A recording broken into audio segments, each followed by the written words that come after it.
ब्रह्ममुरारिसुरार्चितलिङ्गम् निर्मलभासितशोभितलिङ्गम् जन्मजदुःखविनाशकलिङ्गम् तत्प्रणमामि सदा शिवलिङ्गम्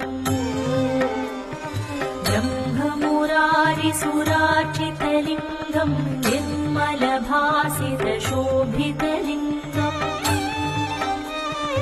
जन्मजदुःखविनाशकलिङ्गम् तत्प्रणमामि सदा शिवलिङ्गम्